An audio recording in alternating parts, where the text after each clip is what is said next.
I envision a place where people can live together more pleasantly than any other place in America. I'm going to build a beautiful city on the ocean, where the whole city will be a park. The architecture will be of one type, and the houses, well, they'll be located on sites where nearly everyone will have their view preserved forever.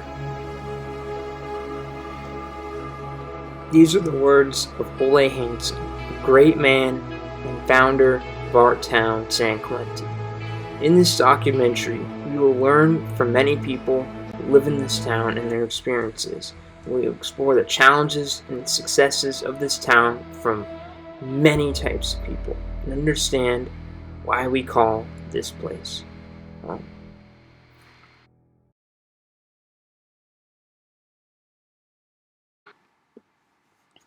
The first person I interviewed was Jay Reel, the owner of E-Bodyboarding. He was a professional bodyboarder in the 90s and the early 2000s. We went to his place to get his perspective on the challenges and successes. Being a resident and a business owner, of course, what are the current or future challenges for San Clemente? So being a business owner here in San Clemente, I've been a business owner for the better part of 24 years here in town. One thing that's challenging, and this is mainly for new businesses coming into the city, is retail space and business park space is very pricey. You know, I've mentioned several times that it's not cheap to live here in Southern California in general. Well, South Orange County, where we're located, is one of the priciest areas to operate a business here in Southern California. It's not just city regulations and fees, but it's, like I said, the cost of, you know, a place to do business. The second group of people we interviewed were Ruth and Tom Denault. Both of them own and run Denault's Hardware. Ruth had lived in San Clemente for nearly 6 decades of her life. We first talked to her and got her perspective on the changes and successes in our society, similar to the question I asked Jay. What are some concerns about our city and what issues should local leadership prioritize? Any ideas on solutions? Well, that is an important item because you need the support of the city, but the city, for the most part, those people do not understand private business. So you have to become their friend and convince them, because most of them don't know what it takes to make a business thrive. They've been in another line of work, and but it was earlier in the early days, and today I try to remain absolutely neutral with the city and be friends with everyone, because we cannot afford to take sides. Everybody feels like they have to have an opinion on everything, and that's probably not a great thing. And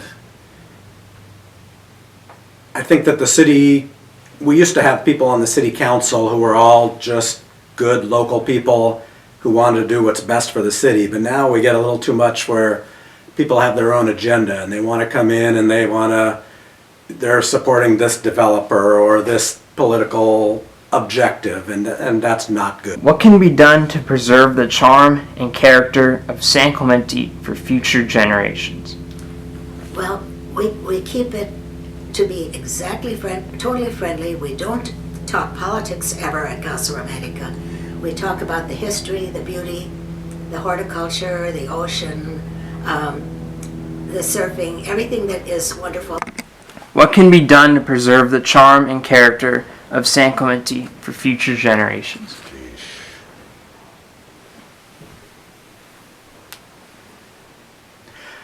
I don't know. That's a good question. I think, we're in pretty good shape. There's a good group of people here, and the town can't grow too big. So, even though San Clemente's grown a lot since we moved, or I was born here, but since my parents moved here and we were kids, but it's still a great city. Everyone has special loves that they have. So, and I think our people are happy to be supporting us because they like to support something local. And about the development of Talega or Forster Ranch and all, but I think that's just natural. So I think San Clemente's in pretty good shape. I think we have a good city, and it's going to be a lot better place to live than most places, even with our the things we come up against these days. So we have been very, very blessed and thankful for that. The next person we interviewed was Zen Wu, an architect and a former city council candidate. We got to hear his opinion on all the matters and how his line of work can also relate to the success and positive preservation of our city. What are some of your biggest concerns for San Clemente right now?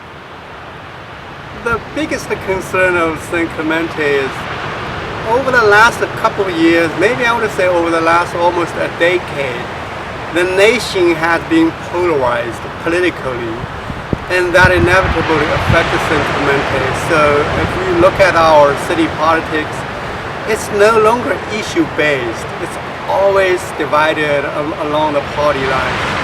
And so people start forgetting about the uniqueness of our city and allow the national politics and the personal ideology into our city business. I think that's the biggest concern of the San Clemente for me. What makes San Clemente unique? How is it different from other Southern California beach towns? San Clemente is unique because all we needed is just to go back to the nickname of San Clemente, Spanish village by the sea. There are three unique things about San Clemente. It's Spanish style architecture, it's village character, small town, and then it's a coastal community. And that in combination makes San Clemente a unique place. So, we see that San Clemente has been a unique cultural, historical, and geographic place and home to many of these people. It is a hidden treasure, a place that others feel fortunate even to visit. The town has so many great, enduring qualities such as beauty, community, spirit, and pride. While most people view progress and growth as a positive trait, perhaps preserving and maintaining our charm is equally important and something that, if united in vision, we can all work on it together. Every sunset is a memory. Every sunrise is a new beginning. We love you, San Clemente.